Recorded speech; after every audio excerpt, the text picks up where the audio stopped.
Police are squabbling with protesters. Oh, there we go.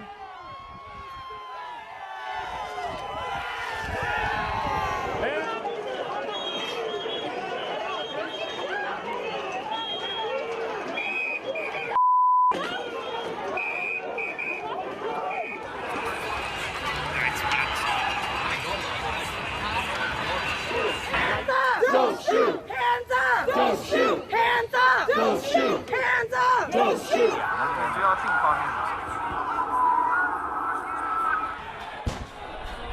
Take that house! Take it now!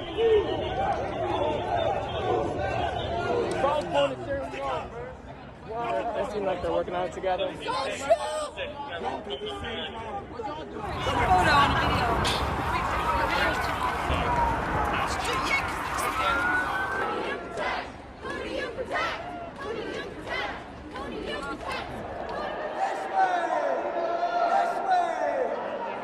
In light of January 6th, but before you get to January 6th, the entire year of 2020, where are we now?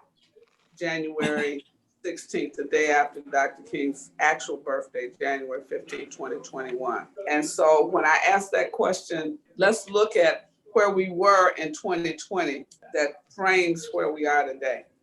Dr. Yeary. Well, where we are in 2020 is really kind of established by taking a look back, even as we were kind of having the early discussion about what we would talk about today. If we think about the significance of January, not just Dr. King's birth month, January 6th in terms of a new historical marker that's been kind of etched in the hearts, the minds, and now the history books of the nation and the world. January for Black folk has always been a critical time because it is the day, New Year's Day, as we just talked about a couple of weeks ago, and Emancipation Day.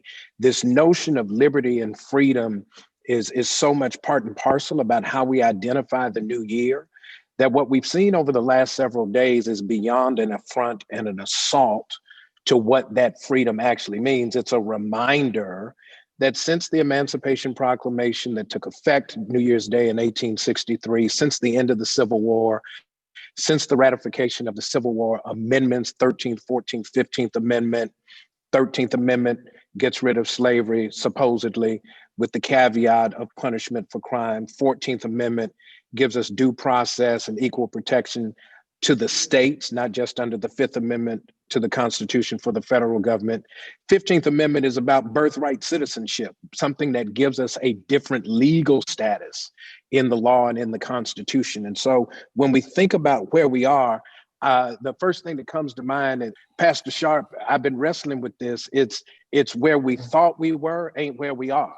And so I think we have to kind of reset. Our GPS is off. We've lost connection with the satellite that gave us a sense that since the days of the election of a Barack Obama, this notion of post-racialism, not only are we not post-racial, we are back in the dark ages of kind of the kinder, gentler, but now more hostile, more overt white supremacist racism that's showing up just kind of in the streets. They had nothing that hindered them from being just blatant. Everything from we taking selfies to videoing what we're doing, because at the end of the day, while we may have taken down the statutes of Roger Brooks Taney, the Supreme Court Chief Justice who gave us the Dred Scott decision, we may have taken down the symbols, we've not dismantled the substance of the notion that this is still a country where Black people have no substantive rights that white people are bound to respect. So that's what takes me, Reverend Sharp, to Dr. King's Where Do We Go From Here book, because he opens the book with that kind of discussion and reminder. He starts talking about Lyndon Johnson signing the Voting Rights Act of 1965. That was after people were murdered, as you remember. You've read, and we've all read about Bloody Sunday. So then, President signs the bill so we can now vote. But he says, every time we've made progress, there's been this immediate backlash to take us back to where we once were. So you're a student from graduate of Morehouse, Dr. King's Place, Gardner Taylor. I mean, what do you I say? freelanced at Morehouse. Come on now. I freelanced at Morehouse. Well, let me say this. One of the most, one of the most riveting things I heard January 6th and the days after was that so many commentators and so many politicians were saying, this is not us. This is not who we are. And I'm sitting there saying, this is who we are. What we saw displayed, the insurrection, the anarchy, the sedition, the just blatant show of white privilege and white supremacy, that is exactly who America is. And the people from the margins have been trying to yell as loud as they can to say, listen, this is bigotry at its best. This is unjust. This is inequitable treatment of people in this country, and nobody has heard us. And so it's unfortunate that somehow God, I believe in the divine power of God, used Wednesday to show everybody from every corner in every continent in every city just what the people on the margins have been saying. Nothing is going to change until we have conversations and deal with the original sin in this country, which is racism. And the child of racism that has been birthed is capitalism. So when you talk about the economic movement saying, hey, there's redlining issues, there's educational disenfranchisement, there's voter suppression still going on. They're talking about voter fraud. Black folk been dealing with voter suppression and voter fraud since we've been in this country. And so I just think that finally the hypocrisy and the inconsistency is on display, and it might be the best blessing. I told someone last week was the best week we've had in 4 years in this country. It was the best week, because no longer can you say, no, y'all are just saying that you're pulling your black card. If it had been black people at that Capitol, we would have had our second, not Bloody Sunday, but it would have been a Bloody Wednesday. What have we gained and what must we seek to gain? Because some people who are working in reasonably comfortable positions, even some who are in government, are now shocked at what happened on the 6th, while the masses are not shocked at all. They just, only thing they said was, if, as you said, if it were not for the fact that they were white, they would have murdered us. They would have tear gassed us. They would have arrested masses of people. How do you walk in the Capitol? And Dr. Yeary, you've been in and out of that Capitol building a number of times, but you had to go through screening and all sorts of things just to get inside the building. People showed a police badge and were able to walk through or just walk through. I think that we have to really look at what have we gained and where are we in terms of our rights. Dr. King says we've got them to treat us more decently, but we've not gotten equity. We've not achieved equality. We have the freedom to go in and out of stores and buy stuff. We have the freedom to eat in restaurants, but we're not equal to own the restaurant, buy the restaurant, supply the restaurant, and be the CEO of a chain. We don't have that level of equity, but yeah, we can go eat and spend as much money as we can muster up. So what do you see as we look at where we were and where we are today? You know, when you look at where we were and where we are today, I feel like, and I love Dr. King, I'm a student of Dr. King, but it's been said before, and I want to add on my voice to the choir, segregation, integration set us back in some ways. It gave the illusion of achievement. You know, Now we can sit at the table. And you know, the best story I heard about this to kind of show where we are, I think it was either Pastor Charles Gilchrist Adams or Reverend Gardner Taylor, but somebody told the story about a dog that used to chase them on the way to school.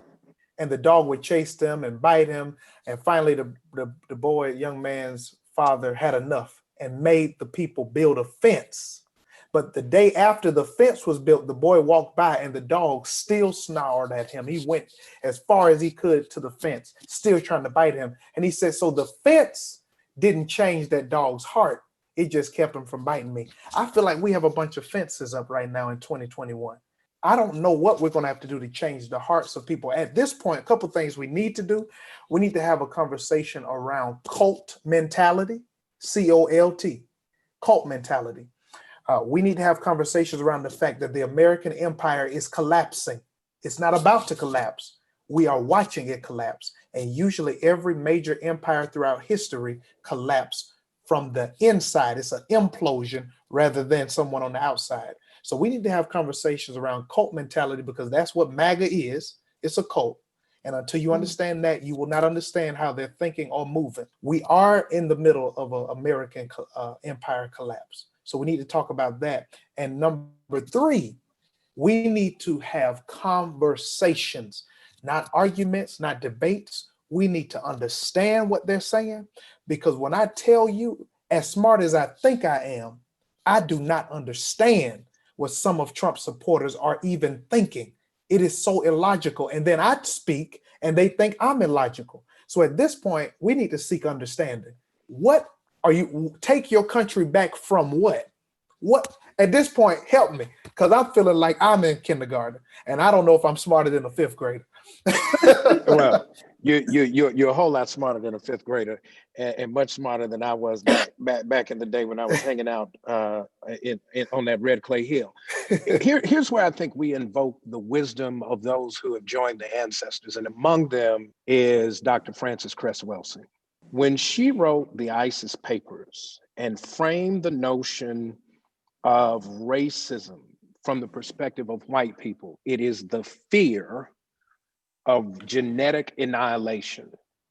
So here, what has this president been pushing back on? Immigration. We can't have Black and brown people from SO countries coming across the border, having babies here that then get citizenship birthright under the 15th Amendment. We've got to change the dynamic. We got to build a wall. We've got to create obstacles. And at the same time, we've got to stoke the fear, purebred, if you will, white folk, because we tired of seeing the Cheerios commercials with the mixed couple and the mixed babies, because we ain't sure how that works out when we comes down to racial classification. And the census allows for multiracial identity for about everything except white. White is still white. And so when your political identity, when your economic well-being and your sense of individual safety in terms of your own ego needs are put at risk, there's this fear. And I think it's that fear that we saw stoked at the Capitol, and we hear that it's coming again in the next few days, right? There are going to be repeats of this. We saw it in Michigan. We heard it with the attempts to kidnap, right? And maybe even torture governors, executives of states. And so when we hear all of this, there's something about white racial paranoia that has now reached a bottleneck.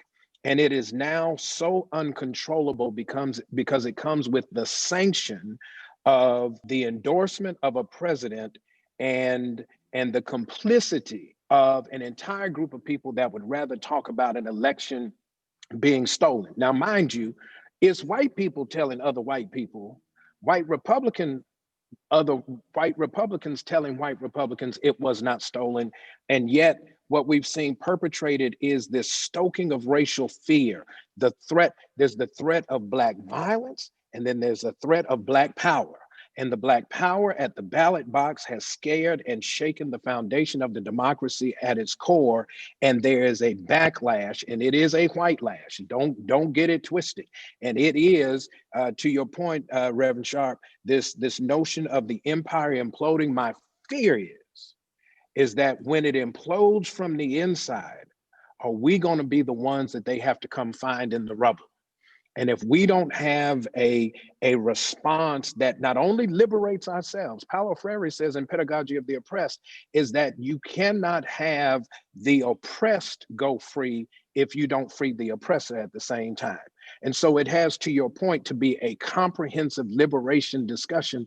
Otherwise, we're continuing to have these circular conversations where we're talking past each other and not getting to the substance of what everybody ultimately wants, which is the affirmation of human dignity.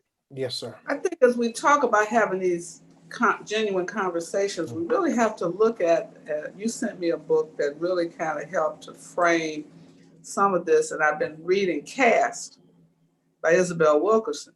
We have to deal with the whole idea that this was a move by a group of people led by someone who had decided to eliminate this democratic way of existing as a nation and creating a Nazi regime, a place where one person surrounded by a military group would control all of the educational, the economic, all of the healthcare, control of people, so much so that they dictated their comings and goings. And then there was this notion of a superior race, which, you know, takes us back to the fear of the rise of Black, brown, and yellow people in this country. As they've looked at the predictions of the census, we are going to be the majority in America. And so there is this fear that somehow we will do to them what they've done to the Native Americans, what they did to African Americans. And I guess we have to really, when we talk about the conversation, it has to be talking about how do you get people to understand the power has been isolated among a few people. Even those that marched into the Capitol don't realize that the power was only in the hands of a few bad men. It did not make them better. They used them as pawns, like you play chess. Meanwhile, the king is being surrounded. He disappears. He's like, Elvis, I'm here and I'm gone. I'll be with you on the street, and the next minute he disappears, hides for days, and they're out there breaking into the Capitol, tearing down the symbols of the nation for all the world to see. I want to jump in right here, Dr. Wilson, if it's okay. Please jump. One of the things that we cannot be reduced to, and as much as we want to do it, it breaks my heart when I see people generalize. To me, Dr. Yeary, and you might agree, when you hear people overgeneralize, make hasty, broad generalizations, it is a sign of a lack of intelligence, because you cannot group all Black people. We're not monolithic. All Black people are not this way. All white people are not this way. We need to help our people and their people understand. Stop with the generalizations. Stop stereotyping each other. Our enemy is not white people. Our enemy is white privilege. For a woman, the enemy is not man. The enemy is male privilege. So we have to make sure that we are fighting concepts and stop fighting each other. And as principalities. Yeah, come on now. It's something, it's a concept, it's a theory. Yeah, it's a mindset, it's a theoretical approach, it's an ideological construction. We're fighting that. We have got to stop fighting each other. And I think that that's what Dr. King was trying to say.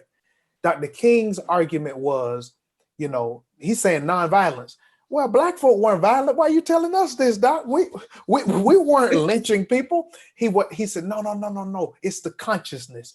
We got to shift their consciousness. We got to help them understand that what they're doing is inhumane. We become more peaceful, and they realize, why are we fighting people who aren't fighting back? How are you going to play tag with somebody that won't call it? How are you going to throw a ball with somebody that won't play catch?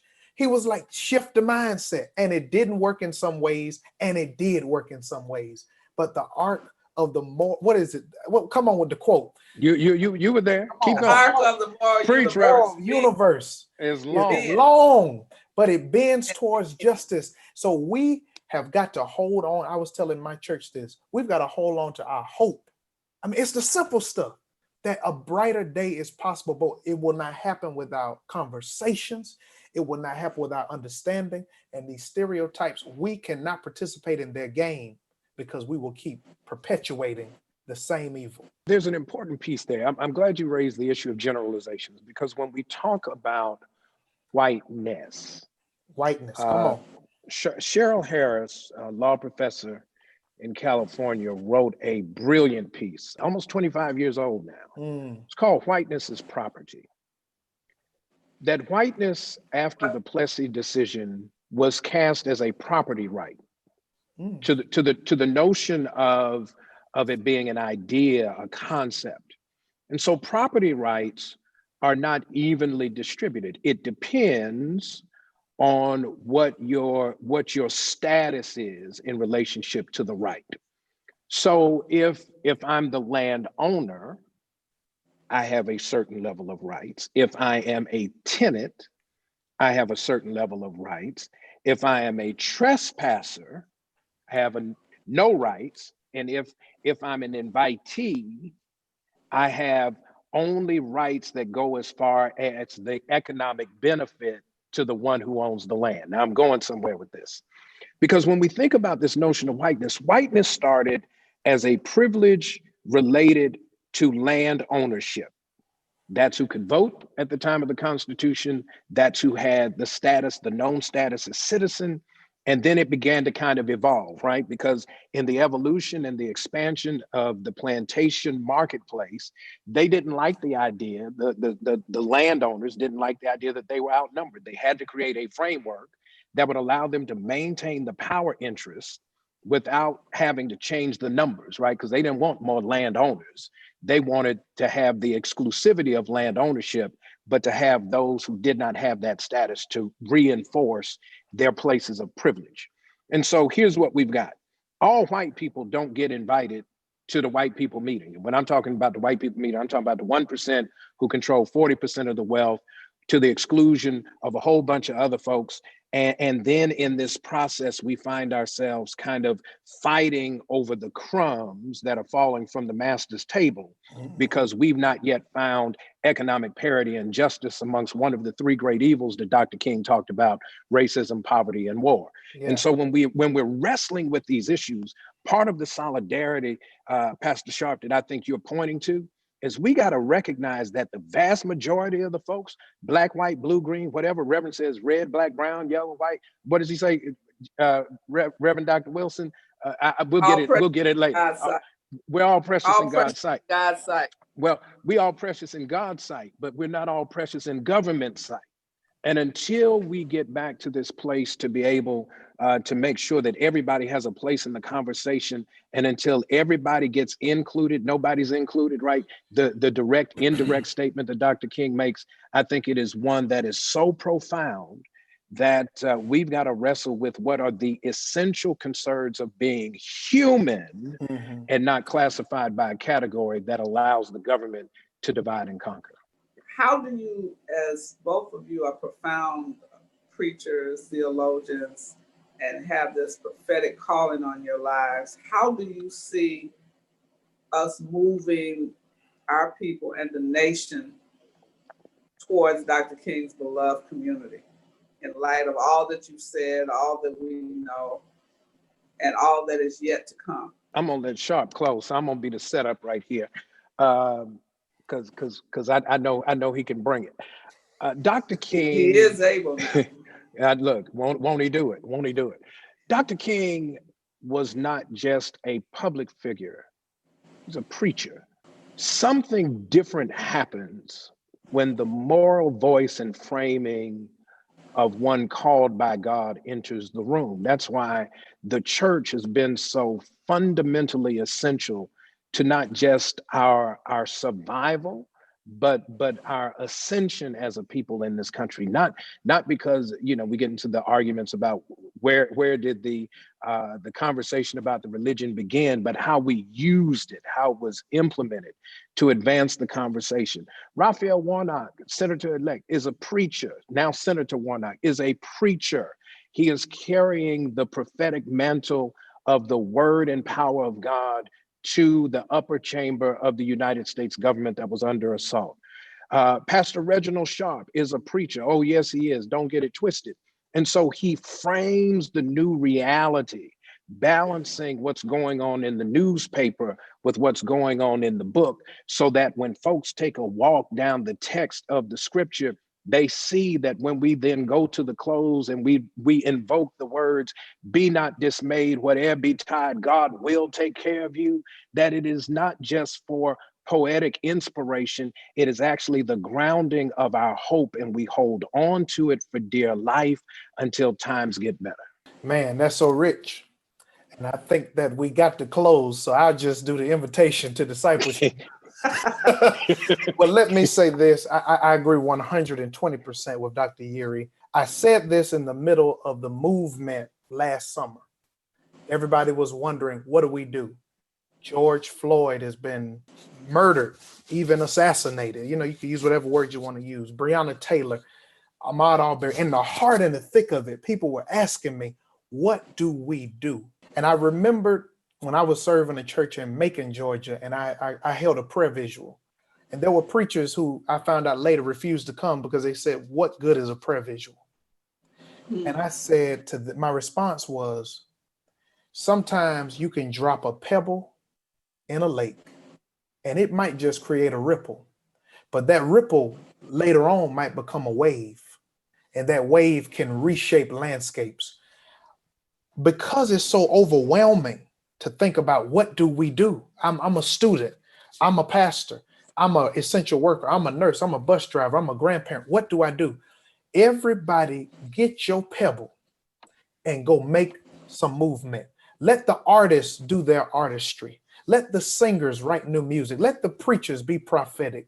Let the teachers educate their children with the black mindset or landscape of showing them reality from the black person's perspective. Let everybody do what they can do. And who knows, God may take that pebble, turn it into a ripple that becomes a wave that can transform landscapes. He did it with Fannie Lou Hamer, and we're still talking about her. He did it with Septima Poinsett Clark, and we're still talking about her. He did it with Ella Baker, and we're still talking about her. He did it with Malcolm and Marcus and Martin, and we're still talking about him. So stop feeling like you got to save the whole world and just get your cross and walk up your hill and be willing to sacrifice some blood for somebody else.